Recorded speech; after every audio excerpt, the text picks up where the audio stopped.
Professor Yunus সরকার ব্যাপকভাবে জামাত নির্ভর হয়ে পড়েছে। আর জামাতকে খুব দরকার।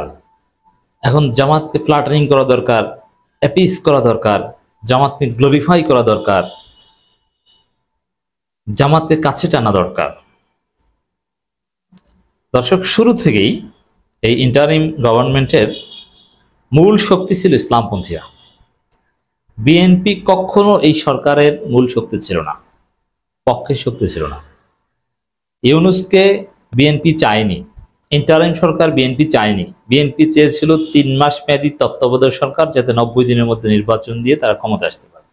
শুরু থেকে ইউনূস যে টাইপের সরকার, ইন্টারিম আনলিমিটেড মেয়াদ নেই, এটা বিএনপি একদম চায়নি। এই জন্য এটা ইসলামপন্থীরা চেয়েছিল, ছাত্ররা চেয়েছিল। ছাত্ররা শক্তি ছিল ইউনূসের, জামাত, চরমোনা, ইসলামপন্থী, হেফাজত এরা ছিল, এরা পক্ষে। ইউনূসকে গালি দিলে এরা ডিফেন্ড করত। এই ইসলামপন্থীরাই বলতো, স্যার আপনাকে 5 বছর চাই। প্রবাসী যারা বলতো, বিদেশে কাতারে গেছে, বিভিন্ন জায়গায় আপনারা দেখেছেন না, স্যার 5 বছর চাই। এরা কারা জানেন? এরা সবাই জামাত কর্মী।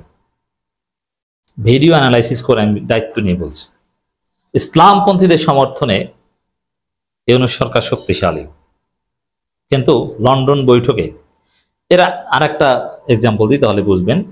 প্রফেসর ইউনূস যখন পদত্যাগের সিদ্ধান্ত নিয়েছিল, তখন এই ইসলামপন্থীরা গভীর রাতে বৈঠক ডেকেছে ইসলামী আন্দোলন বাংলাদেশ চরমোনাই। আমির জামাত দৌড়ঝাঁপ করে যোগাযোগ করে নানানভাবে ইউনূসকে পদত্যাগ ঠেকিয়ে দিয়েছেন। স্যার যায়েন না, আমরা আছি আপনার কাছে, আমরা দেখব। আমির জামাত বলেছেন, স্যার সর্বদলীয় বৈঠকের আয়োজন করেছে, একটা সুন্দর সমাধান হয়েছে। এই সরকার টিকিয়ে রেখেছে জামাত, ইসলামপন্থীরা।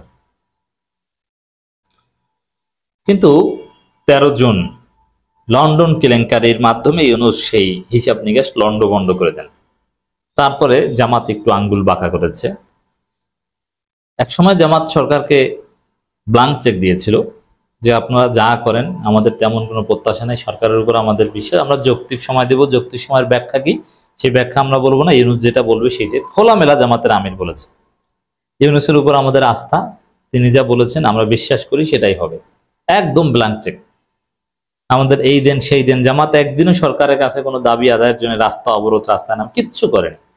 কোনো দিন একটা মুহূর্তের জন্য, সেকেন্ডের জন্য জামাত কোনো দাবি আদায়ের জন্য রাজপথে নেমেছে, এ ধরনের কোনো ঘটনা ঘটেনি। দর্শক, এই জায়গায়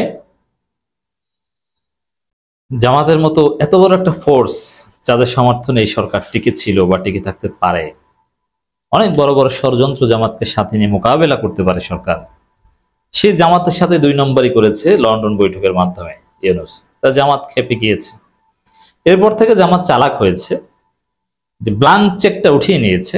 ঠিক আছে, সমর্থন করি, কিন্তু এইটা করতে হবে, এইটা করতে হবে, এইভাবে এইভাবে একটু কঠোর হয়েছে জামাত। কিন্তু ইউনূস সরকারের দরকার জামাতের ব্ল্যাঙ্ক চেক।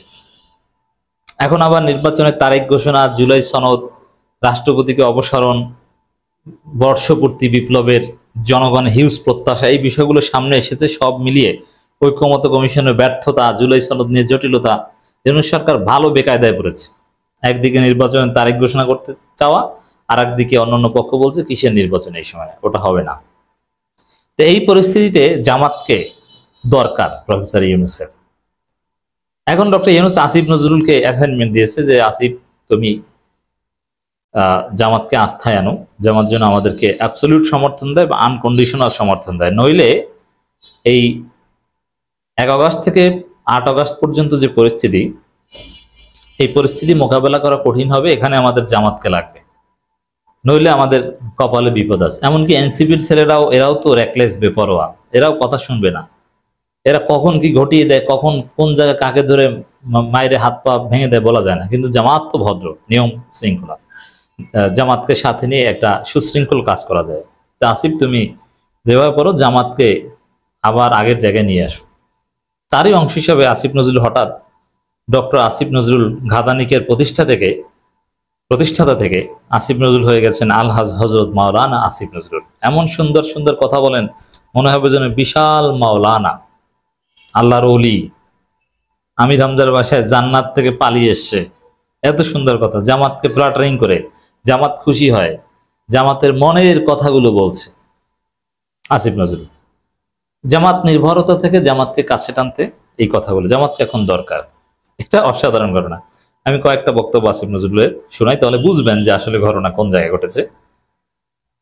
আমি তাজুলকে চিনতাম না, ইন্টারন্যাশনাল ক্রাইমস ট্রাইব্যুনালে আমাদের এই ট্রাইব্যুনালের চিফ প্রসিকিউটরের কথা বলছি। আমি তাজুলকে চিনতাম না। যখন চিফ প্রসিকিউটর করা হয়েছে, অনেকে বলছে কন্ট্রোভার্সিয়ালি হবে। আমি বলেছি কিসের কন্ট্রোভার্সি? আমার দরকার এইরকম লয়ার যাকে 1000 কোটি টাকা দিয়েও কিনতে পারবেন না। সরি, বড় বড় লয়ারদের প্রতি আমার আস্থা নেই। আন্তর্জাতিক অপরাধ আইনে প্রসিকিউটর করার ব্যাপারে তাজুলের সঙ্গে তুলনীয় হয়তো প্রায়ত ব্যারিস্টার আব্দুর রাজ্জাক বা দু একজন মানুষ। দেখেন, তাজুল ইসলাম এবি পার্টি করুক আর যাই করুক, তাজুল ইসলামকে রেসপেক্ট করে জামাতের লোকজন। তাজুল ইসলামকে একটু গালি দেন, জামাতের লোকজন আপনাকে খেয়ে ফেলবে। এর মানে তাজুল ইসলামকে জামাত ধারণ করে, এটা সত্য কথা। মুজিবুর রহমান মঞ্জুকে জামাতের লোকজন দেখতে পারে না, কিন্তু অ্যাডভোকেট তাজুল ইসলাম এখনো জামাতের লোকজনের কাছে মহান শ্রদ্ধার পাত্র। এই যে ভেবিনুর একটু বেয়াদবি করা দিয়েছিল না, যে তাজুল ইসলাম পদত্যাগ চাই, জামাতের লোকজন ভেবিনুরকে এমন ডলা দিয়েছে, ভেবিনুর কিছুক্ষণের মধ্যে তাজুল ইসলামের কাছে যে ক্ষমা চেয়ে এসেছে, অফিসে যে ক্ষমা চেয়ে এসেছে, সরি ভাই মাপ চাই। আপনি চিন্তা করছেন, জামাতের লোকজন জেগে উঠেছিল। তাজুল ইসলাম মানে যে জামাতের প্রোডাক্ট, জামাত আস্থা রাখতে পারে, এটা আসিফ নজরুল জানে। এখন তাজুল ইসলাম গ্লোরিফাই করে জামাতকে খুশি করছেন। ব্যারিস্টার আব্দুর রাজ্জাকের কথা তো জানেন, যে ব্যারিস্টার আব্দুর রাজ্জাকের প্রশংসা করবে আসিফ নজরুলের মতো ঘাতানিকের প্রতিষ্ঠাতা, ঘাতক দল নির্মূল কমিটির প্রতিষ্ঠাতা। এতেও জামাতের লোকজন খুশি হবেই যে না, তারাই ঠিক, তারাই সরকার, মানে পাম দিচ্ছে জামাতকে। একদিনে এত সুন্দর ধর্মীয় কথা, এত সুন্দর জামাতকে খুশি করার মতো কথা আসিফ নজরুল তার জীবনে বলেছে বলে আমার জানা নেই।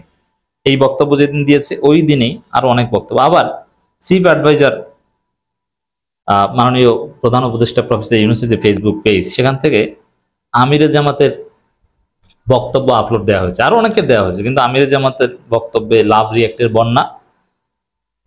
যেখানে মির্জা ফখরুলের বক্তব্যে 3-4 হাজার রিয়াক্ট, সেখানে আমিরে জামাতের বক্তব্যে 25,000 রিয়াক্ট। পার্থক্য কত দেখেন, ভিউ আর ভিউ, শেয়ার আর শেয়ার। ও এই প্রধান উপদেষ্টার পেজ থেকে নিজেরাই লাভ রিয়াক্ট দেয় আমিরে জামাতের বক্তব্যে আপলোড দিয়ে।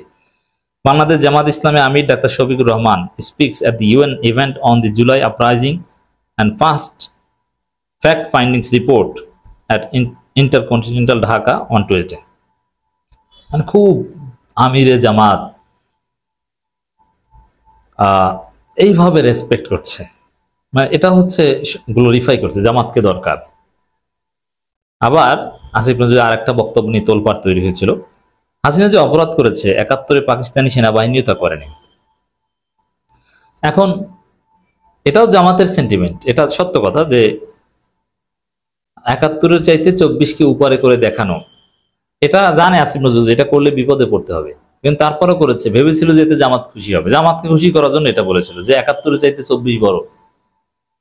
যদি আসিফ নজরুল পরে দুঃখ প্রকাশ করেছেন, এটা ওই জামাতকে খুশি করার জন্য ইউনূসের অ্যাসাইনমেন্ট থেকে। আবার দেখেন হুজুর মাওলানা কি বলছে, আমি যখন জায়নামাজে যাই তখন মনে হয় যে আল্লাহ তো আমাকে দেখছে, আমি কি আল্লাহর কাছে জবাব দিতে পারবো? উপদেষ্টা হিসেবে দায়িত্ব গ্রহণ করার পর কনফিডেন্টলি বলে যাই, অবশ্যই পারবো। কোনো রকম কোনো গাফিলতি অন্যায় কোনো জায়গা করি নাই, জীবনে কোনো একদিন এত পরিশ্রম করি নাই, আমার পিএইচডি থিসিস করার সময় এত পরিশ্রম করি নাই। আসিফ নজরুল এর মানে সব ধর্মীয় কথা, হুজুরদের খুশি করা, ইসলামপন্থী জামাতকে খুশি করার জন্য এই কাজ। জামাত নির্ভর হয়ে পড়েছে ইউনূস সরকার।